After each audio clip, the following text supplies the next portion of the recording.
Student, welcome to my channel student tutorial. I am Shabnam Khan. How do organism के जो chapter है उसमें हम लोग पढ़ रहे हैं एसेक्सुअल रिप्रोडक्शन। एसेक्सुअल रिप्रोडक्शन जो है हम स्टार्ट कर चुके हैं। वो बहुत ढेर सारे टाइप्स के होते हैं, जिसका मैंने एक चार्ट लास्ट वीडियो में प्रिपेयर किया था। एसेक्सुअल रिप्रोडक्शन में क्या क्या चीज़ें होती हैं, कौन कितने टाइप्स के एसेक्सुअल रिप्रोडक्शन होते हैं, एक बार रिविजन कर लेते हैं। फर्स्ट जो हम लोगों ने पढ़ा है फिजन, फिर है बर्डिंग, फिर है स्पोर फॉर्मेशन, फिर है रिजनरेशन, फ्रेगमेंटेशन, वेजिटेटिव प्रोपोगेशन। ये सारे जो चीज़ें हैं वो एसेक्सुअल रिप्रोडक्शन के टाइप्स हैं, क्योंकि ढेर सारे लिविंग ऑर्गेनिज्म हैं, ढेर सारे माइक्रो ऑर्गेनिज्म है, जिसमें डिफरेंट डिफरेंट काइंड्स के जो एसेक्सुअल रिप्रोडक्शन पाया जाता है। ठीक है, तो एसेक्सुअल रिप्रोडक्शन में फर्स्ट हम लोगों ने देखा था फिजन। ठीक है, फिजन जो होता है वो टू टाइप्स का होता है, बाइनरी फिजन, और सेकंड हम लोग ने देखा था मल्टीपल फिजन। बाइनरी फिजन में हम लोग ने अमीबा का देखा, पैरामीशियम, लिस्मेनिया। ये जो थे किस तरह से एक अमीबा से दो डॉटर अमीबा बनते हैं, किस तरह से उनका न्यूक्लियस डिवाइड होता है, उसके बाद साइटोप्लाज्म डिवाइड होता है। ये हुआ बाइनरी फिजन। उसके बाद हम लोग ने देखा था प्लाज्मोडियम, जो शो कर रहा था मल्टीपल फिजन। वो क्या कर रहा था, एक सिस्ट के अंदर कवर था जब अनफेवरेबल कंडीशन थी, उसके अंदर उसका न्यूक्लियस जो होता है, ढेर सारे न्यूक्लियस में मल्टीपल डिवाइड हो गया। अब जब न्यूक्लियस डिवाइड हो गया तो उसके साइड में जो है, उसके चारों तरफ सराउंडिंग में साइटोप्लाज्म इकट्ठा हो गए, और हर न्यूक्लियस एक नया नया प्लाज्मोडियम का एक बॉडी ले लिया, और वो सारे एक सिस्ट में ही कवर थे। जब फेवरेबल कंडीशन आई तो वो सिस्ट बस्ट हो गया, और सारे के सारे प्लाज्मोडियम एक इंडिविजुअल बॉडी में बाहर निकल गए।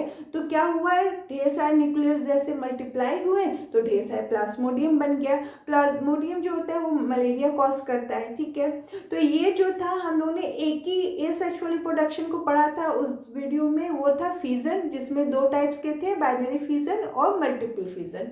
आज हम एक नया टाइप का लेके आए हुए हैं एसेक्सुअल रिप्रोडक्शन, जो है बर्डिंग। ठीक, अब हम देखेंगे कि भाई बर्डिंग में ऐसा किस टाइप का रिप्रोडक्शन होता है।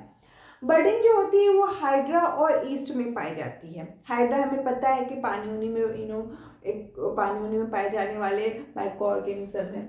इसमें क्या होता है, फर्स्ट हम देख लेते हैं कि होता क्या है। It is an asexual reproduction. In budding, a small part of the body of the parent's organism grow out as a bird, when then attach and become a new organism. ये है हाइड्रा का diagram. ठीक है, hydra का diagram में ये एक parent body है। पेरेंट बॉडी के किसी भी पार्ट से एक रिग्रोथ होने लगती है। पेरेंट्स के इस बॉडी से कहीं पर भी एक ग्रोथ सा होने लगता है। यहाँ पे मैंने दिखाया कि एक ग्रोथ ओवर ग्रोथ कह सकते हैं, किसी भी पार्ट से होने लगा। अब ये ओवर ग्रोथ जो होते होते एक नया बॉडी, एक नया हाइड्रा का फॉर्म ले लिया। ठीक है, तो ये एक मिनी स्मॉल बर्ड का फॉर्म हो गया, और एक नया हाइड्रा की बॉडी में इसका फॉर्मेशन हो गया। अब धीरे धीरे ये जो होता है पेरेंट्स बॉडी से डिटैच हो जाएगा, सेपरेट हो जाएगा, अलग हो जाएगा, और ये एक नए हाइड्रा का रूप ले लेगा। क्योंकि ये पानी में पाए जाने वाला माइक्रो ऑर्गेनिज्म है, तो जब पानी का जब फोर्स आता है तो ये यहाँ से डिटैच हो जाता है, और ये फिर से किसी भी सरफेस पे अटैच होके एक नया बॉडी बना लेता है। फिर इससे एक ओवर ग्रोथ होती होगी, एक नया बर्ड बनता होगा, और वो बर्ड जो होता है फिर से एक नया ऑर्गेनिज्म, एक नया हाइड्रा बना लेता है। तो जो बर्डिंग की प्रोसेस है वो यही है कि जो पेरेंट्स बॉडी है उससे एक न्यू इंडिविजुअल उसकी बॉडी से निकलता है, जो एक बर्ड के फॉर्म में निकलता है। जब वो थोड़ा मेच्योर हो जाता है या फिर एक टाइम के बाद वो पेरेंट्स बॉडी से डिटैच हो जाता है और सेपरेट होके एक नया हाइड्रा का फॉर्म बना लेता है। ठीक है, तो जो मैंने यहाँ पे लिखा वो सेम चीज़ कह रही है कि ये एसेक्सुअल रिप्रोडक्शन है, जो हमें पता ही है। उसके बाद इसमें है कि जो बर्डिंग होती है वो स्मॉल पार्ट होती है कि बॉडी का पेरेंट्स की, वो ग्रो करती है आउटसाइड में और एक बर्ड का फॉर्म लेती है, और after that this bird detach from the parents body and gate separate. ठीक है, और they form a new individual body. ये हो गया हाइड्रा का। एक नया एक और एग्जाम्पल है वो है ईस्ट। बर्डिंग में एक एग्जाम्पल और है ईस्ट। ईस्ट हमें पता है कि हम कब यूज़ करते हैं, जब हम ब्रेड बना रहे हैं या किसी चीज़ में ईस्ट डाल के उसको प्लफी करना है। तो जब हम किसी भी आटे में या किसी भी चीज़ में ईस्ट डालते हैं तो हम बहुत स्मॉल क्वांटिटी में डालते हैं, बट उसका इफेक्ट इतना ज़्यादा होता है कि वो जो आटा होता है बहुत कुछ देर के बाद, मतलब हम जब ईस्ट उसमें डालते हैं वीट में तो उसको कुछ देर के लिए छोड़ देते हैं। आफ्टर सम टाइम जब हम उसको वॉश करते हैं तो क्या देखते हैं कि जो आटा है वो बहुत पफी सा हो गया है, ईस्ट ने अपना वर्क कर दिया है। माइंड में आता होगा कि भाई मैंने तो बहुत थोड़ा अमाउंट डाला है ईस्ट के, बट इफेक्ट इतना ज़्यादा हुआ कि इतना ढेर सारा आटा पूरा प्लफी हो गया। एग्जैक्टली होता क्या है वहाँ पे कि ईस्ट का जो छोटा अमाउंट हम लोग ने डाला है आटे में, वो ईस्ट इतना जल्दी जल्दी मतलब रिप्रोड्यूस करता है, इतनी जल्दी जल्दी उसमें बर्डिंग का फॉर्मेशन होता है कि कुछ ही टाइम में वो ढेर सारा बर्ड का फॉर्मेशन कर लेता है और हर बर्ड एक नया ईस्ट का बॉडी बनाती है। इस तरह से थोड़े से ही टाइम में पूरा बर्डिंग के फॉर्म में पूरा का पूरा ईस्ट जो है उस आटे में फैल जाता है और आटे को फ्लफी और सॉफ्ट बना देता है। ठीक है, यहाँ पे मैंने ईस्ट के अभी डायग्राम को शो किया है। ये पेरेंट्स बॉडी है ईस्ट की। यहाँ पे क्या हो रहा है, देखो न्यूक्लियस जो होता है किसी बॉडी में अगर वो रिप्रोड्यूस कर रही है तो न्यूक्लियस का होना बहुत ज़रूरी है, क्योंकि न्यूक्लियस ही फर्स्ट डिवाइड होगा, उसके बाद साइटोप्लाज्म डिवाइड होगा। ठीक है, अगर न्यूक्लियस नहीं है किसी भी बॉडी में तो वहाँ पे डिवीज़न पॉसिबल नहीं है। तो यहाँ पे ईस्ट में ये जो है ये ग्रीन वाला न्यूक्लियस है। जब न्यूक्लियस यहाँ पे लॉन्ग हो रहा है मतलब ये पेरेंट्स बॉडी न्यूक्लियस को लॉन्ग करके डिवाइड करने वाली है। अब यहाँ पे ये जो हो गया ये वैक्यूल्स है, ये जो है वैक्यूल्स है।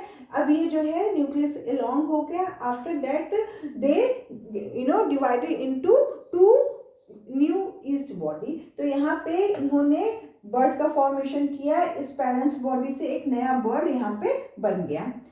ये एक टाइप की कंडीशन हुई ईस्ट में। दूसरी टाइप की कंडीशन इस तरह की होती है कि जो बर्ड बन रहे हैं पेरेंट सेल में वो उसी में अटैच रहते हैं, कुछ देर तक अटैच होके एक ईस्ट प्लांट या ईस्ट सेल का जो होता है वो रूप ले लेते हैं, उस टाइप का फॉर्म कर लेते हैं। अब देखो ये पेरेंट्स है, पेरेंट्स ईस्ट है, इसका न्यूक्लियस डिवाइड हुआ तो ये बना, फिर इसका न्यूक्लियस डिवाइड हुआ तो ये बना, ऐसे ऐसे करके ढेर सारा बर्ड्स का फॉर्मेशन हो गया पेरेंट्स ईस्ट पे। और वो बर्ड फॉर्मेशन जो होता है एक दूसरे से ऐसे अटैच रहती हैं। कुछ टाइम के बाद ये डिटैच हो जाती है यानी सेपरेट हो जाती हैं और हर एक बर्ड एक नया ईस्ट सेल का फॉर्मेशन कर लेती है। इसीलिए जब हम छोटा सा अमाउंट वीट में डालते हैं, आटे में डालते हैं, तो वो इतना जल्दी जल्दी ग्रोथ होता है, इतनी जल्दी जल्दी उनका डिवीज़न होता है, बर्डिंग का फॉर्मेशन होता है कि वो पूरे आटे को फ्लफी और फर्मेंटेशन उसमें कर देती है।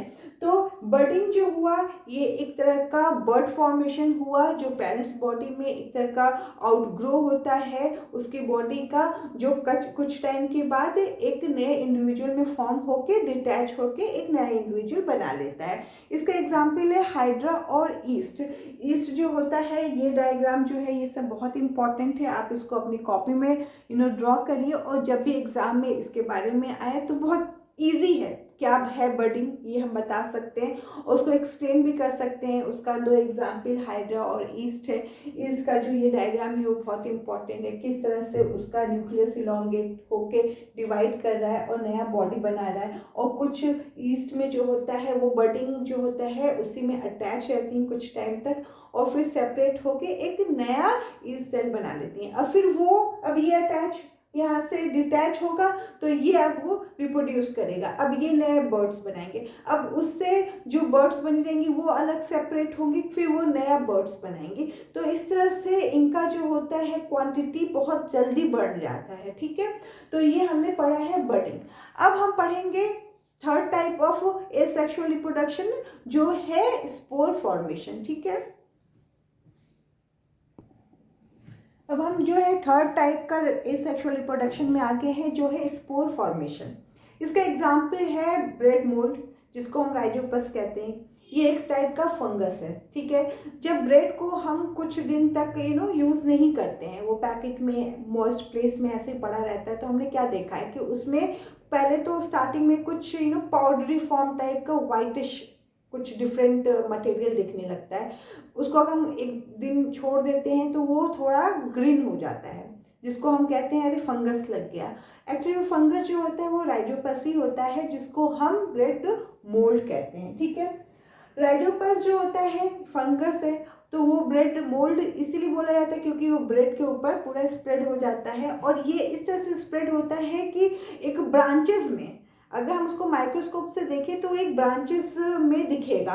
इस तरह से वो ग्रीन जो स्ट्रक्चर रहता है, ग्रीन जो उसके ऊपर ब्रेड के ऊपर फंगस लगा रहता है, अगर उस फंगस को हम माइक्रोस्कोप से देखेंगे तो वो एक ब्रांचेस स्ट्रक्चर दिखेंगे, हाइफीज दिखेंगे, उसमें ढेर सारी हाइफी, ढेर सारे प्लांट टाइप के स्ट्रक्चर दिखेंगे। वो एक्चुअली ये होता है, ये जो राइजोपस का मैंने स्ट्रक्चर बनाया है, एक्चुअली यही चीज़ दिखती है उसमें, ठीक है।